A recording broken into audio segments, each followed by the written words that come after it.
Yeah, there you go. Yeah. All right, everybody, welcome to the latest episode of Sprites, Bytes, and Pixels.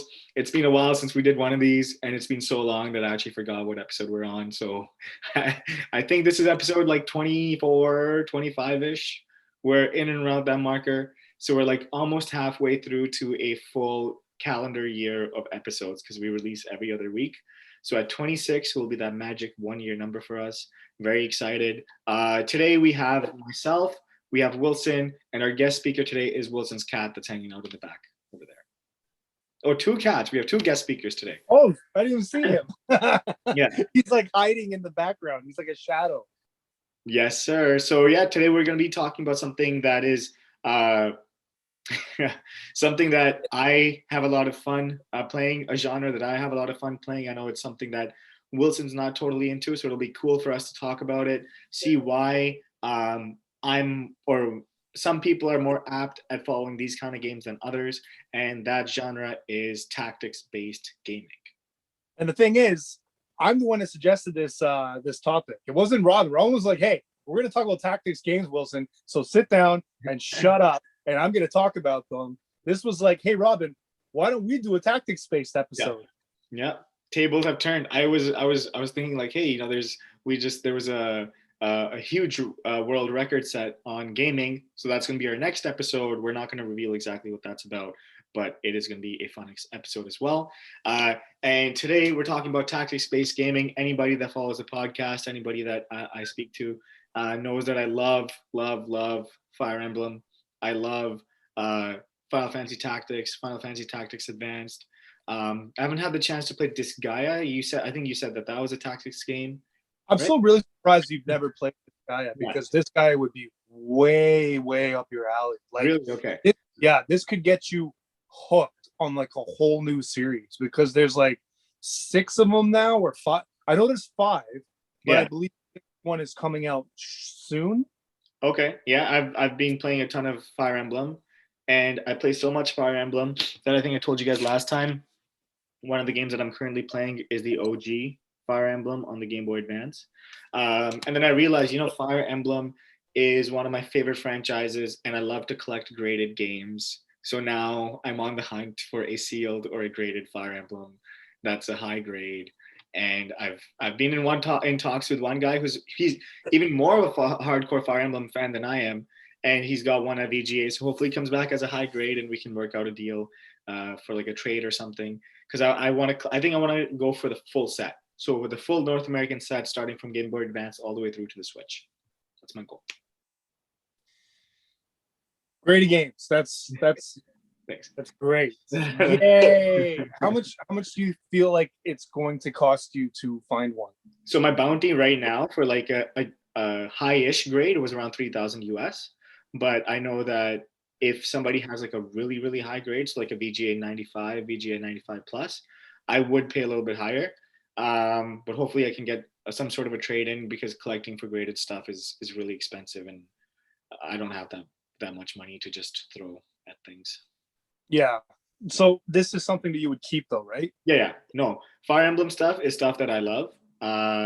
So when it comes to graded stuff, I have stuff that I love and I want to keep in my collection. And then there's stuff that I'm like, it's something I want to just churn so I can have money so I can buy stuff for my collection and then display it in that amazing Game Boy cabinet that I have. It's my go-to. So today we're talking about Fire Emblem. Wait, we haven't even spoken about things that we're playing right now. I know. I was just like talked about your graded. Yeah. I just have to get it out of my system. I'm just so passionate about it. It's like graded what? Video games? Let me just talk about it. Vomit it out. Yeah. There you go. So right now, I haven't been playing a ton of stuff. It's been really, really, really busy at work. And then it was also my birthday a couple of days ago. So I've been trying to get stuff going for my birth week. I was celebrating that. I'm leaving for the cottage today. So our episode is going to be hopefully pretty quick, pretty concise. And other than that, what have I been playing? I think I played a little bit of MLB The Show last week. I played some Catan, but didn't really have a chance to dig into God of War, which is one of the games I'm trying to complete, or Fire Emblem. I was going to get into Three Houses, but my Switch is not working. So I have to figure something else out. But I'm probably going to take a game with me when I go to the cottage with my Game Boy Advance. And that's most likely going to be Fire Emblem.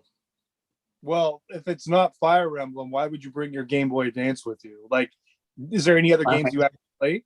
Well, the thing is, I'm a little bit weird. Whereas, I don't mind replaying games that I really, really like, and I will replay them a lot.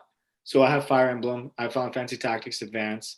I This is an odd one, but Dragon Ball Z Legacy of Goku and Legacy of Goku 2, those are really, Those really are cool. Yeah, people don't realize that those are like Zelda likes. They're not actual one-on-one fighters like the yes. other technical games. Yeah, They're more like action RPGs. yeah, exactly. So I was at the store the other day digging through all of my stuff so I can just put some stuff up onto eBay, and I found a cartridge for Legacy of Goku. So I'm like, hey, it's been like probably 15 years since I played that game, and I remember I used to love it. So why not give that a crack too? So I'll probably take a few games with me. No Switch. Maybe I'll take my Wii and get some gaming in at the cottage. I was terrible at Legacy of Goku. I don't know. I found the battle system or the combat was a little, I don't know. I don't want to say broken, but it just felt like it was very unfair. Everybody was like kicking my ass like very, very quickly. Maybe maybe I just need to go back to it and try it again and do better. Okay, so what are you playing? Yeah, so last time I talked about how I was playing Ratchet and Clank Collection on the PS3. It has the 3 Ratchet games, Going Commando, Up Your Arsenal, and the first one. Completed all 3 of them, and it's really cool, like seeing the first one compared to the second and the third, because you can see like the growth in each game as you play it. Like with the first one, you got your bare bones. Second one adds in like a little bit more like graphics stuff, a little bit of a better camera, a little bit like of a better combat system. The third one is like really, really cool because it adds like additional levels to your weapons.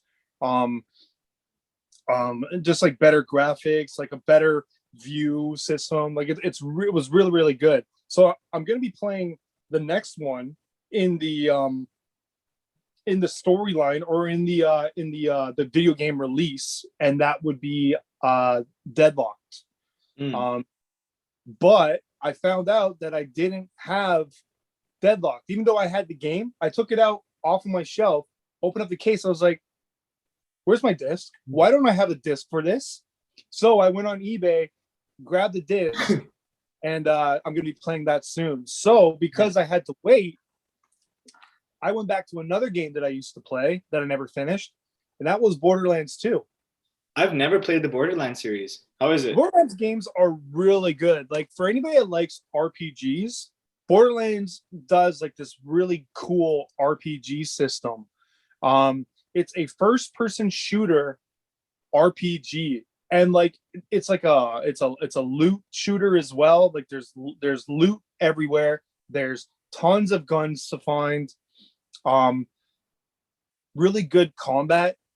It's funny. It's clever.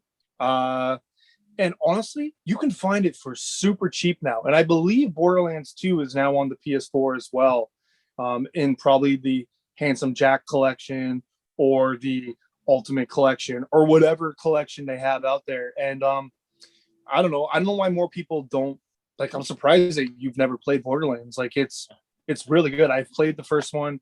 I've beaten the second one, and now I'm doing like all the DLC. And this came with like a lot of DLC, like 4 different DLCs. I'm on the first one now, which is the pirate one. What the hell's the pirate one called? It's called Captain Scarlett and Her Pirate's Booty. And yeah, and that's really cool because you get like each one takes you to like a different kind of like part of the planet, because it's like this giant planet. So you go to different parts of the planet, and I think this takes you to like a part of the planet where it's like a water level, but there's no water. So you're on these like hovercraft ships.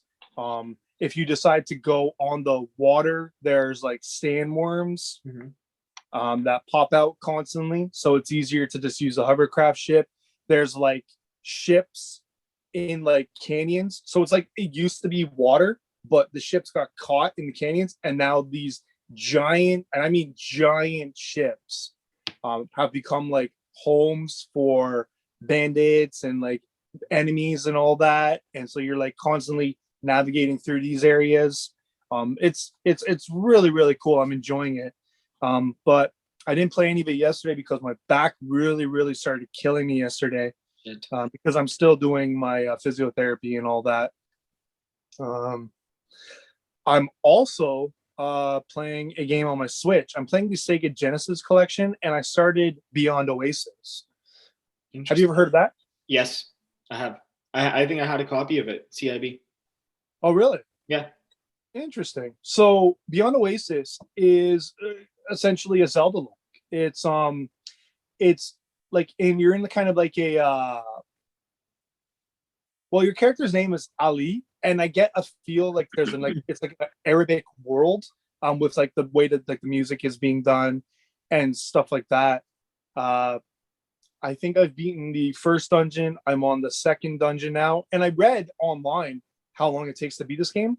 You can beat it in like less than 10 hours. Wow. So yeah, I think someone said like the main game is like 6 hours long. So I'm pretty much, getting there already.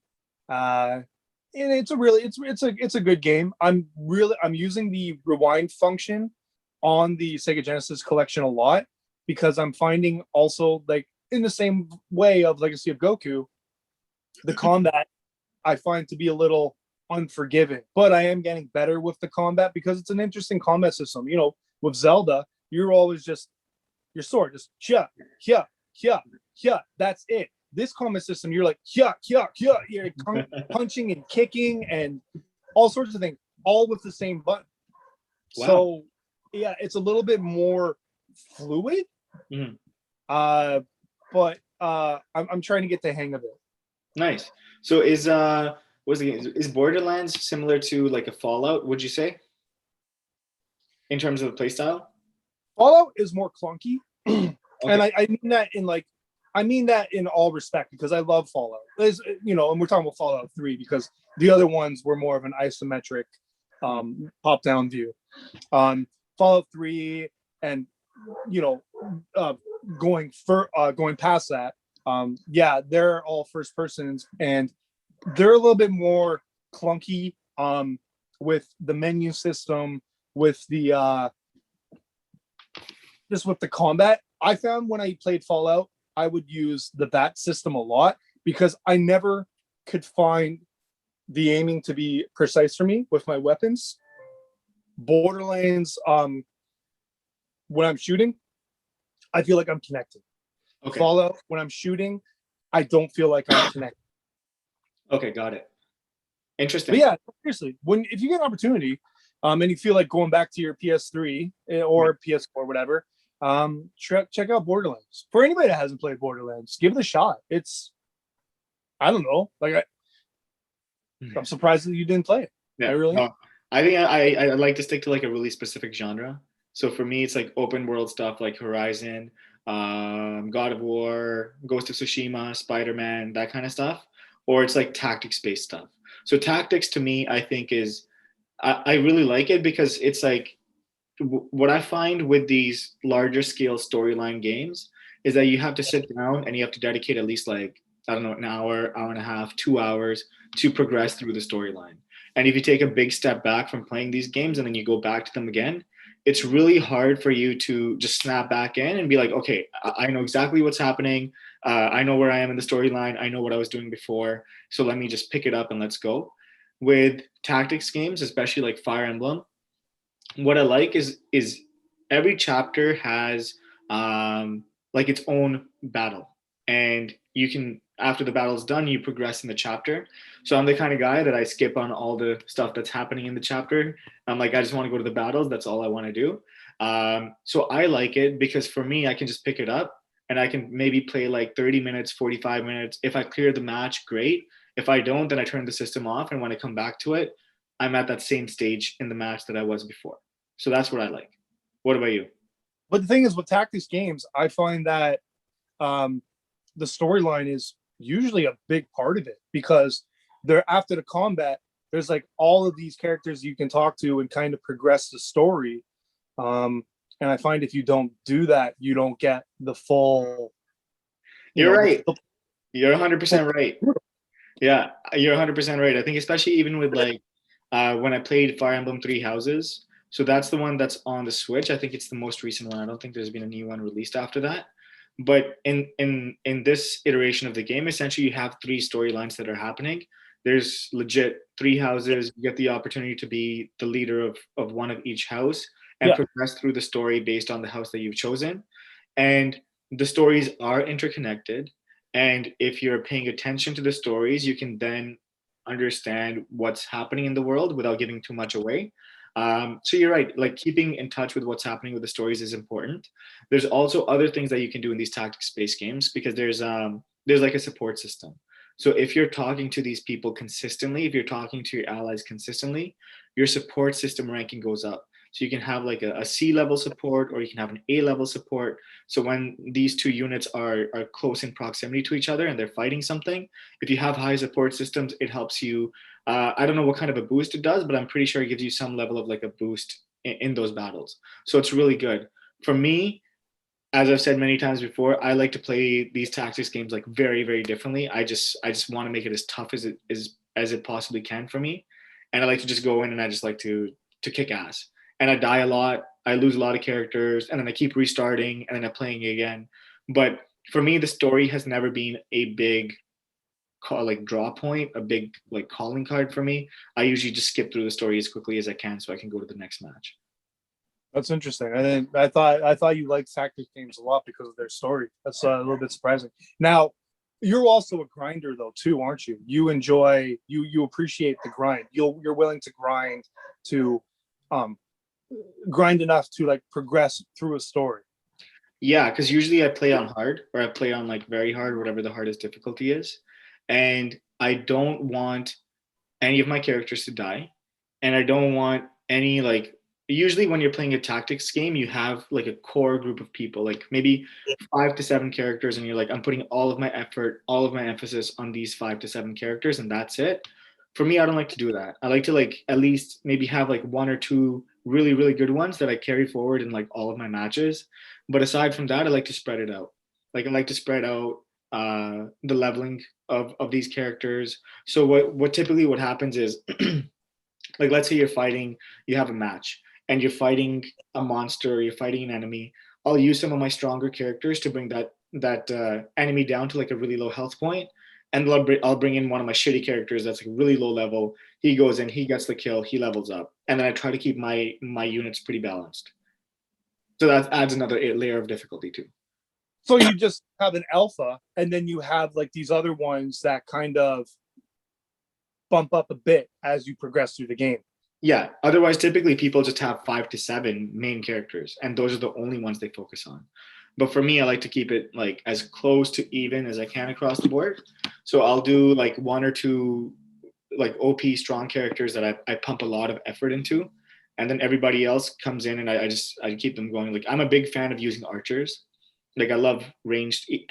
It's weird. Like any game I've ever played, I'm more of the type that likes to go after like high speed, high dexterity type of characters like archers, thieves, that kind of stuff, as opposed to being like a tanking unit, like a swordsman or a warrior or something. And I don't like being a healer. Magicians are pretty cool too, but I feel like I always gravitate more towards archers. So when I'm playing these games, I tend to favor thieves, rogues, and archers. We kind of play RPGs the same way. When I play an RPG, I always want to try and use all the characters. So I'm constantly, every time a character levels up, I go to a new character. And once that character levels up, I go to the next character. And I try to keep them all at the same level. So, yeah, I don't really have an OP. The OP is usually the main character, the character that I can't ever, swap out. So that's usually how I play RPGs. Now, going back, define what a tactics game is. Like, what do you, if someone want to know, hey, what is a tactics game? What would you tell them? I would say it's like a more immersive way of playing chess. Like that's what I see like a tactics based game being. So you have like the battle system's very different. So typically when you're playing like an action game or an RPG game, it's you're playing as like a first person of this character, and he's running around. If he gets into a battle, then like your squad shows up, and you guys have a battle back and forth. With tactics-based games, it's like similar to starting off a chess piece, like a chessboard. There's two opposing sides. Your units are in place. You have your pawns up front. You have your king and queen at the back, and all of the like supporting characters beside them. And then you take turns back and forth. Typically in chess, it's move for move. So you'll move your pawn. I'll move my pawn. You move your knight. I move my rook. But in tactics games, it's like one full turn for all of your characters. Then it's the other person's turn. They get one full turn to move all of their characters back and forth, back and forth. And then once you lose one of the characters, depending on the difficulty that you're playing on with these tactics-based games, you can lose your character for the rest of the game, or maybe there's an opportunity that they can respawn. So I like to play on the tough difficulty, so I lose my characters. And then there's also like different components that come into play as well. So sometimes the terrain can be for you or against you. Maybe there's mist and you need a specific item that'll let you see more tiles on the map. Otherwise you get hit by random stuff all the time. Or there's like fire, and if you step on the fire you take damage. Then there's also like a second component, so it's like strength versus weaknesses, similar to Pokemon. So thunder will be super effective against water, fire will be super effective against grass. In this case, archers will be super effective against like flying units, and then specific weapons will be super effective against specific type of units too. It's a good way to put it. Like it's so like just their first sentence like would have been enough for me. It's like a more immersive way to play chess. That's I've never even thought of it like that, because even like you even have like this grid, like this grid board that's kind of like a checkerboard in a way. 100%. How about you? So I'm very much pro tactics-based games. I know they're not completely your cup of tea. So I don't hate them. I don't know. I tend to veer more towards other types of games. I think my biggest problem with tactics games is that if I start one, I'll probably be on it for a while. Like I know it's like something that requires a bit more of a commitment than I would like. Although I do remember John saying, me and John talking about Into the Breach, which is a more shorter tactics game, and I love to try it. I don't have it. It's a little bit harder to find as a physical, and I'm not somebody that likes to go for digital. I'll get it if I see it for cheap. I'll grab it, but I won't pay like $20 for something that's digital. That's not my cup of tea. So yeah, if I see it for physical, I'd give it a shot. There are games I play that have kind of like a tactics combat. It's not as extensive as a tactics based games, but even still, when I play RPGs that have combat like that, it's a little bit more difficult for me to play them because the battles last longer than just fight. This is a little bit more like move, wait,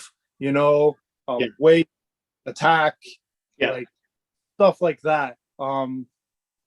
Like, have you ever played Ark the Lad? No, never have. So Ark the Lad had a combat system kind of like a mini tactics game. Every time you got into combat, you would have to you would go into another menu or another area, and you would start the combat, and it was like tactics. It was like you would have to move up because there were like levels, so you would have to move up to your enemies, cut out bushes, just stuff like that to get to the enemy. And it became like it was fun. It started to become tedious because you were constantly getting into battles, and you would constantly get into that same routine over and over and over. Now I do understand that tactics games usually throw different ideas at you for each battle. Yeah. Because each battle is usually pretty epic, right? Yeah. As opposed to all these small little battles that are kind of the same thing.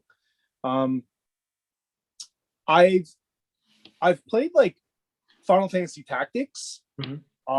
That was pretty good. I didn't put a lot of time into that. I think if I'm going to try a next one, it would probably be Kingdom Battle. Kingdom Battle? What is that? That's Mario and Rabbids. Oh, okay. Yeah, because last episode I learned that you didn't know that it was a yeah. tactics. Yeah. I think that's one you should try. You know what? You should bring your Switch with you instead of your GBA. My Switch And- is dead. What? My Switch is dead. As in, like, it doesn't work anymore? Yeah, it doesn't power on for some reason. Mitch gave me a tip on how to fix it, but I haven't had a chance to try that out yet. What's But the tip? he said to like I think it was like unscrew the back. And I forgot exactly what he said, but it was like seemed like it was that crazy of a fix. But for me, I'm not a technical guy, not a handy guy, so I don't trust myself with these things. So I tend to like push that stuff to the back. That's why I'm taking my GBA instead of my Switch. Mitch wouldn't tell you to try something if you didn't think you were capable of doing that. Like, I'm not a crazy handy guy myself, but I do try to fix certain electronic devices. Like, if I'm not going to get electrocuted by it, there's a better chance that I'm going to give it a shot. Yeah. You know? So I don't know, maybe give it a shot. So maybe give Mitch a shout and ask him what the steps were again. That's true. That's a good point. That's a good point. Because you could be playing Mario and Rabbids Kingdom Battle, man. I could, and I could probably beat it over the course of the cottage too. Or you could just, I don't know, get the new Switch, the OLED. What's the difference with the OLED? What does it do? Nothing. Well, okay, it's something. But when people wanted a new upgrade for a Switch, they wanted 4K resolution. They wanted something better than, like, we get 1080p right now, right, for the Switch. Yeah. So people wanted the bump up of 4K. They wanted I don't know, maybe another USB-C port, or something crazy. What they're getting is just a better visual on the screen. So kind of like what they had with the Vita, although the OLED was, a lot of people say the OLED screen was better. That was the first one for the Vita. So that doesn't matter. Who cares? But we're just getting like a better looking resolution on the screen, because before it was a little bit, it didn't match what you saw on your TV. Yeah. Okay. Got it. So it's a better screen. It's a bigger screen, and it might be a better battery life. But Okay. I believe that's all there is. Okay. Yeah, I thought it was gonna be a pretty big change too. I used to use my Switch a lot because I take the train to Toronto, and for my job, and I would just play the games there and back all the time. That's how I powered through Fire Emblem Three Houses so quickly. And then I forgot what else I was playing, but like I used to at least get like 2 hours a day of gaming in, just because I was on the train, and I don't get that anymore. So that's why I don't get to game as much as I used to. When did your Switch die? So I hadn't used it since I started working from home, and that was like a year and a half ago. And then I popped it out like, I want to say a month and a half ago, and I'm like, hey, I got Fire Emblem Three Houses back from my buddy because I'd lent it to him, and I'm like, let me give this a go. So I went to go power up the Switch, and it wasn't powering on. Then I went to YouTube, and they're like, disconnect the Joy Cons and then try to plug it in. That didn't work either. So then I made a post on Facebook, and I think Mitch was kind enough to give me some insights, but I forgot what those insights were. Yeah. Like, I really hope that you get that fixed, or just get another one, because I don't know, there's some good Switch games. Switch is a great console. Switch is an amazing console. It's a wonderful, good games. It's a really wonderful console, and like I find that I go back and forth, but when I play my Switch, like I'm getting more and more into handheld mode, playing upstairs, just playing and like seeing good quality games like right in front of me. It's wonderful. Like while playing, like I don't usually do handheld, but since I've been playing more and more, there has a little bit of part of me considering getting the OLED, but I still don't think I'm there yet. I might wait until a special edition, like a Zelda edition or something like that, because that's probably going to happen, Yeah. but not right now. Before we get back to Tactical, I wanted to show my sweater. So we did that post about Kickstarter, or talking about Kickstarter and stuff, and I said I got a sweater. So this is the sweater I got. So it says "The Best of SNES" by VG Piano Man, and that was a reward. So I got a pretty cool sweater from Kickstarter. So despite me not using it anymore, you can get some really cool things from it and some cool rewards. And I've had the sweater for years, maybe 8 years now, 9 years. I don't know, something like that. Really good shape. Well, yeah. I wear it in places where or situations where I don't think I'm gonna get dirty. Okay. Because it's like a yellowy beige kind of color. I don't want it to get stained or anything. Got it. So now we're going back to tactics-based gaming. Why don't we talk about? I'm pretty sure everybody knows what my favorite tactics-based game is.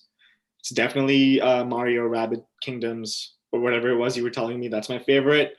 Not Fire Emblem. It's Rabbids Kingdoms. I thought your favorite was Gyro Man. Gyro Man. Oh yes, 100%. That's my favorite tactics-based game. Yeah. What's yours? My favorite? Yeah. Well, how about, what was your first? First was Final Fantasy Tactics on the PS1, I would say. Now, what made you decide that? Well, I was a huge Final Fantasy fan, and I played Final Fantasy like crazy, played Final Fantasy 7 like crazy, FF8 like crazy, FF9, and then Tactics was the last one that was left. So I got that, I was playing it, and I got my ass kicked a lot in that game. Like, I got destroyed so quickly. I just gave up. I'm like, I can't do this. And I'm not somebody that gives up on games very easily. But I think like it was the first big match, and there's some sort of like semi-boss that shows up on this match. And my characters were way underdeveloped, and I didn't know why I was getting my ass handed to me. But apparently I missed out on some like side missions that would help your characters level up, and I went straight to like one of the main matches, and I got destroyed. And then I stopped playing tactics-based games. And then I got back into it when I got my Game Boy Advance. And I don't even know why I bought Fire Emblem. I just bought it because I like the name. I'm like, this looks cool. And then on the back of the box, like I like the sprites and the artwork, and the storyline looked really cool. So I bought that, and I just fell in love with it. I thought it was amazing. I think I've beaten the original Fire Emblem at least like 4 times, 3 or 4 times at least. And it's just been going since there. Like Fire Emblem, I've loved. Final Fantasy Tactics Advanced, I really like that one too. And then maybe one day I'll go back to Final Fantasy Tactics on the PS1 and not get my ass handed to me. The Fire Emblem games also have some really, really good secrets. I don't know. Can you find them all? No, I've never gone after any secrets. Yeah. So if you finish the matches with like certain conditions being met, you could do an extra battle somewhere else, like a special secret part of the story. I remember watching a YouTube video. I can't remember the name of the person, because they used to do these like video game videos, and then they moved on to like some other, I don't know, it was like live, I don't know, it was like live music or something. I don't remember. Who cares? They used to do all these like really cool secrets. And it was like playthroughs of them doing these secrets, and like what you needed to what you needed to perform to get to these secrets. So you get like a step by step and watch them play as they're doing the secrets. And some of them are a little elaborate. Like I think there's one where you have to get somebody out, but make sure, like, you have to get somebody out of the map, but make sure that. So like, do you mean that because there's a lot of matches where if you fulfill certain conditions, you get new characters added into your roster? No, this is like completely new scenarios. Oh, interesting. I gotta look through that because I haven't done that, and I'm playing Fire Emblem again. Maybe I'll be able to do some stuff I've never done before. Now you're playing Fire Emblem on GBA. I'm thinking this happened in Sacred Stones. Okay, so the second one. The GBA one. Also Shadow Dragon, maybe. I don't know, but anyways, yeah. So Yeah. like, one of the things that one of the secrets was you have to protect somebody, get them out of the map, and also make sure that you don't attack these other like OP characters while doing that. And if you do that correctly, um, uh, then yeah, you get to the next scenario. I think there was another one where you had to defeat this enemy, or you had to do this thing in time, and if you did it in time, you'd get to a new scenario. If you didn't do it in time, something else would happen in the map, and you would go to, the other scenario, and that's the other scenario would be like probably the more mainline one that people went to, because it's a little bit more harder to do something in a times limit than not to do it in a times limit. Got it. But there was always like new scenarios, like new parts of the story. Cool. And it was really, really interesting. I didn't. So I'm actually a little bit surprised that you didn't know that Fire Emblem had these like No, little secrets. no, I never did it, but it's definitely one of my favorite franchises of all time. What about you? What was your first one? First tactics game? So I did say before that it was Ogre Battle, but thinking about it, it's not really a tactics based game. Now I know like no, not even the combat's like tactics based. So it wouldn't be Ogre Battle. So then my first one would probably be,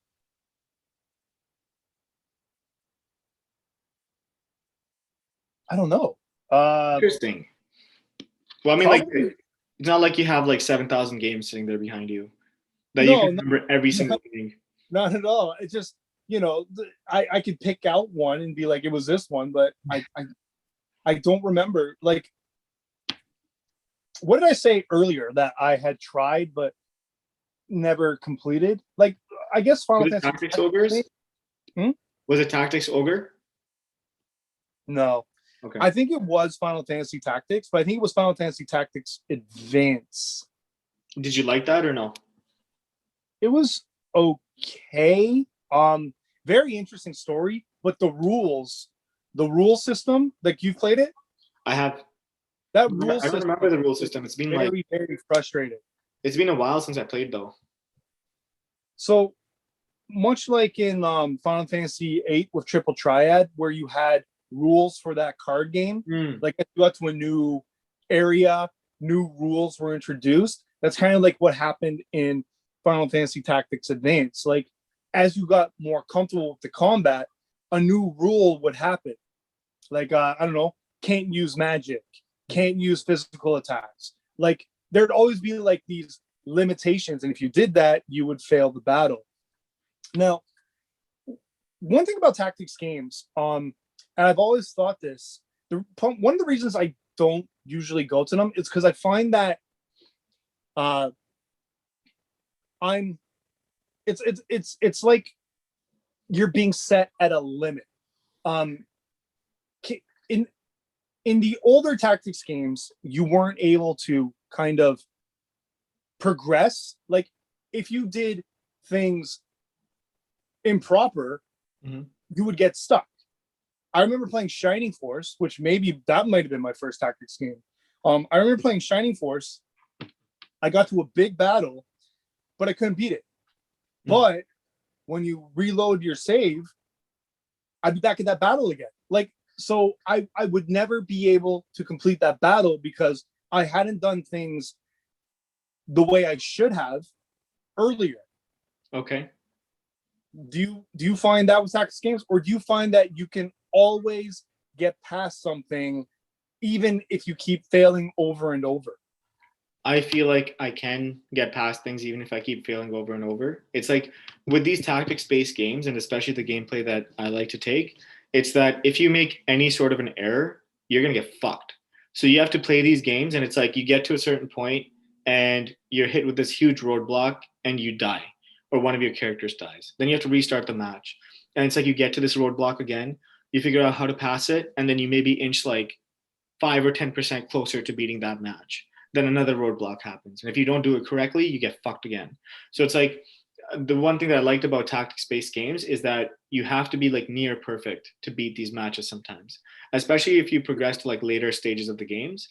And with these games, especially in the Fire Emblem series, what ends up happening is the way that you level up your characters, you take certain characters to like level 10, and then you can use a like one of the items that's limited. So there's limited amount of these items in the game to level your character up to like the second tier. So if it's a mage, it becomes a sorcerer. If it's an archer, it'll become like a horse archer or something. Yeah, it's kind of like Final Fantasy back in the day with the original Final Fantasy. You got to a point in the game where your characters became something else. Like your fighter became a warrior, your thief became, and so forth. Exactly. And in these ones, it's like you only have a limited amount of those upgrades. So what I would do is instead of upgrading my characters at level 10, the best way to do it is to take your characters to level 20 and then do the upgrade. And then that way you get additional bonus points from that like 10 to 20 level range. And then you go up and then your character becomes even stronger. So what I found is if I rush through the game, I would get into a lot more of these scenarios where I would get really stuck because my characters would feel like they're almost capped. But if I did this new strategy where it's like, let me take them to level 20, then upgrade them, then I could get through these maps with like a lot fewer hiccups, I found. So let's say someone does get stuck over and over and over and over again. Is there a way for them to progress, or do they have to start from scratch? So what I like to do with these tactics games is like every maybe 5 chapters, I'll create a new save. So I have 2 saves running at all times.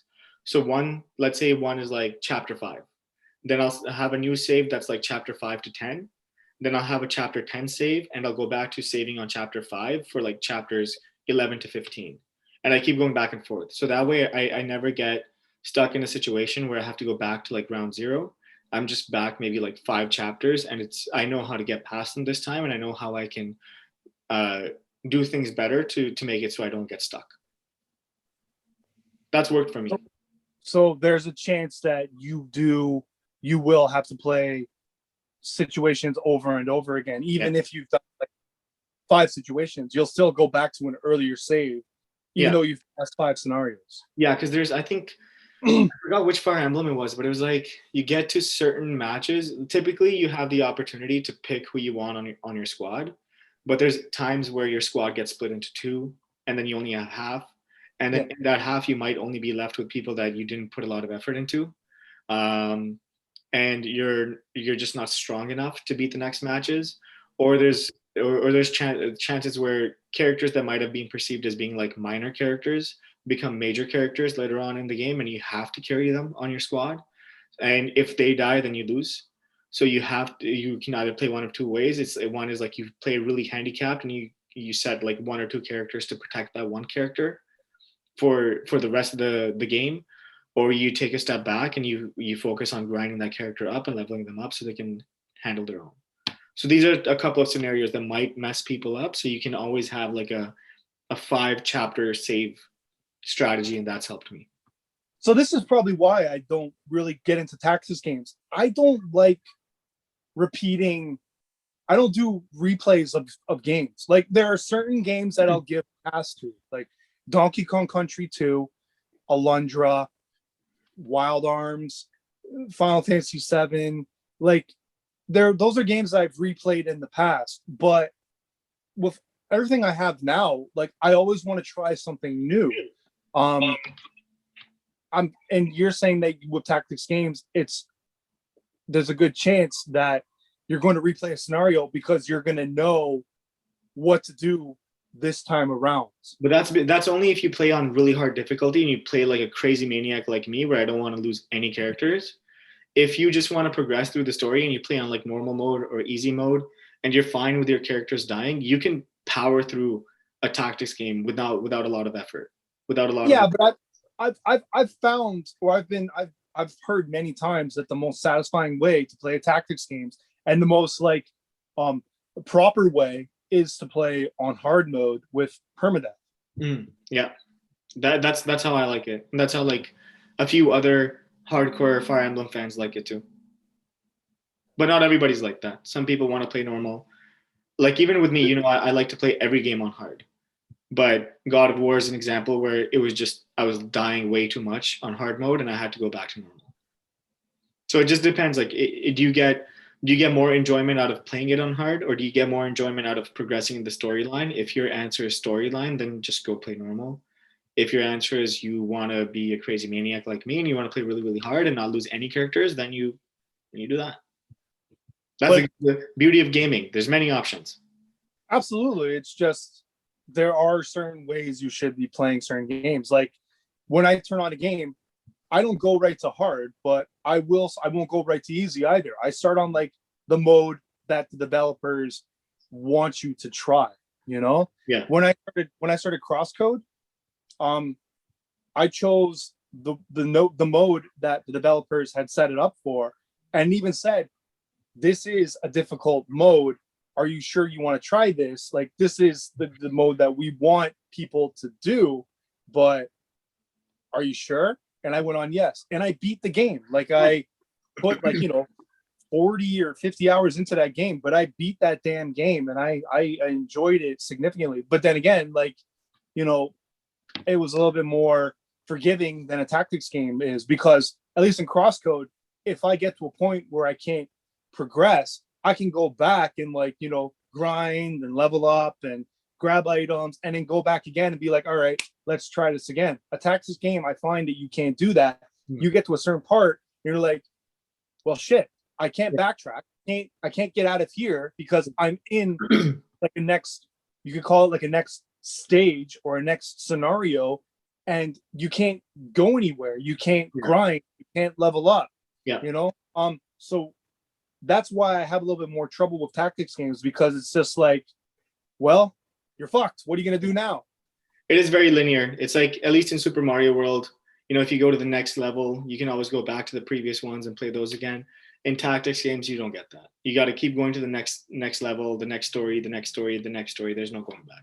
Yeah, in Super Mario World, like, you would get to an area, it'd be fucking tough as hell, and you'd be like, oh, I'm going back to the top secret area to get more one-ups, yeah, the Yogi, the leaf, and or the feather, and then go back and try again, and then you'd be a little bit more powered up. You don't get that with these tactics games for sure. No, that's probably the reason. That's probably the main reason why I don't go to these, because, like, never mind the whole it's going to take me a long time to beat it, because there are games that I do that with. Ghost of Tsushima will be my next one. Nice. I can't wait for you to start that game. Huh? I can't wait for you to start that game. It's one of my favorites. I pre-ordered it. For PS5, so I'm going to be playing the PS5 version of Ghost of Tsushima. When does that come out? September, I think. Okay. Let me know how you find it, because that's like one of my favorite all-time games. Robin, I'll tell you right now, I love it. Like, even though I haven't even started it yet, I haven't started it yet, but I love it. Like, I've heard nothing but good things about this game. Like, this might take the place of Horizon, because I had so much love for Horizon. I still think about that game a lot. I'm looking forward to the sequel, by the way. Oh my God, am I looking forward to that. Nice. I'm actually I'm trying to find a copy of Horizon Zero Dawn Collector's Edition, because I love that game too. I have a Collector's Edition of Ghost of Tsushima, and I want one of Horizon, and I'll probably get one of Spider-Man as well for the PS4. I have Spider-Man. I know. It's a very nice piece. It's one of the best games ever made too. It's a really cool looking, like, it's just a big red box, but like one side is like, oh my God, I always got the hiccups when I drink like my Tim Hortons. It's got some really cool stuff inside as well. Nice. Cool. Well, I gotta get ready for the cottage soon. So I just wanted to thank everybody for joining us once again for Tactics-Based Gaming. Wilson and I have found a somewhat middle ground, so that's been great. But it would be great to get your perspectives on whether you're pro tactics or negative tactics.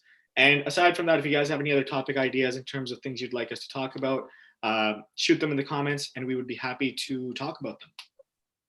We are still doing a giveaway, but we haven't really talked about it that much. And to be quite honest, we don't really know how we're going to go about doing this giveaway, because it's not like we can get people to subscribe and be like, hey, I subscribed, hey, add me to the list. Like, we don't really have a way of doing it, but we want to do a giveaway. So give us an opportunity to do that giveaway by subscribing, and you can win a Super Nintendo with I don't know, what was it, Mario World?